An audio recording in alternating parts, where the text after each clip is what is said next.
you're going to be a new student at Delaware County Literacy Council, you'll be trying something called distance learning. And that just means that all of the learning you do with our teachers, whether you are an ESL or ABE student, is going to happen online. So the video today that you're watching is about Google Classroom. This is an important part of our distance learning program. So we want to show you what it looks like and how do you use it. So first of all, to participate with distance learning at DCLC, you need a device that can get online.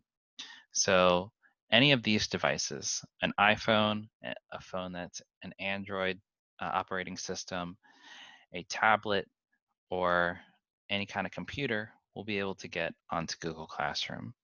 You also want to make sure that you have a Wi-Fi or data plan that will allow you to get to videos and readings that your teacher will be giving you. You also might have to do some video meetings, so make sure that you can get access to Wi-Fi for that, or you have an unlimited data plan. So if you have an Android phone, you'll have to go to the Google Play Store and type in Google Classroom and download the app there. If you have an iPhone, you'll be going to the App Store for Apple and download the app for free there. Both of them are free. In talking to our teachers, they prefer that you use a tablet or a computer just because reading and writing is going to be a little bit easier to do on a bigger screen. But if your phone is the main way that you get on the internet, you'll be able to do everything on Google Classroom still. That's not a problem. So some of you have never seen Google Classroom. Maybe your kids have used it at school, but you never really gotten comfortable with it. So let's look at it, one of my classes, and what does that look like? So first of all, if you are a new student, your teacher is going to invite you to the class. They'll either send you a link that signs you up or give you a code to join a classroom. And when you do join, this is the first page that you're going to see. So there's really two pages that you have to worry about that you're going to look at the most on Google Classroom.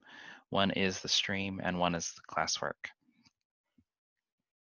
The stream is where you're going to see your teacher's announcements. It's also where you see a reminder of your upcoming assignments.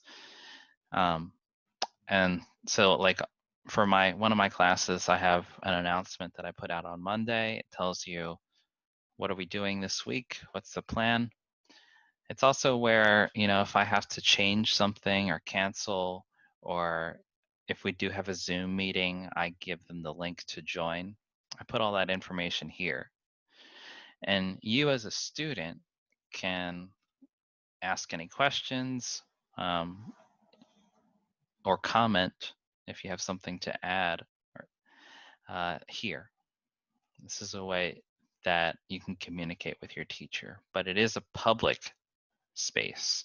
So just like on Facebook, if you comment on something, everyone can see it. The same thing goes for Google Classroom in the stream and commenting. The classwork page is where you see your homework and the work for your class. So this is where you're going to see your readings. Maybe your teacher has a question where you're going to do some writing. And let's open up an assignment that I had for my students. It was about how should I act on Zoom meetings. So anytime you want to start an assignment, you just click on it and then click View Assignment. And so if there's like an article to read, you just click on it and it opens. And then I always have questions for my students to do.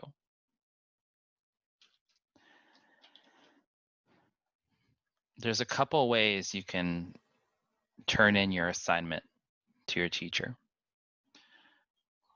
As you can see here, one of my students just put the answers in as a class comment. So they copied the questions and then pasted them here and then wrote the answers and submitted it. Just remember that if you do a class comment, everyone can see it.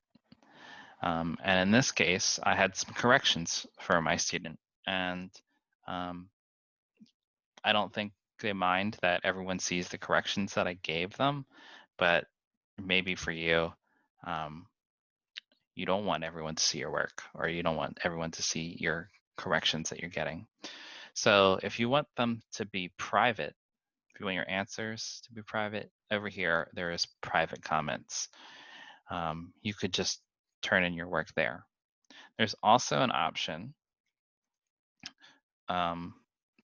to do it as a Google Doc. So if you're on a computer, this might be a little bit easier.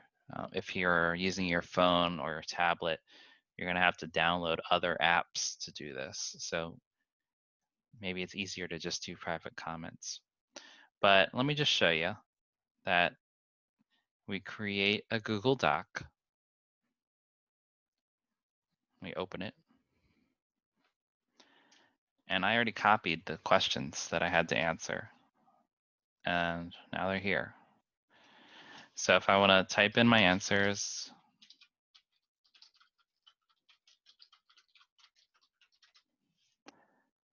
then I can click turn in.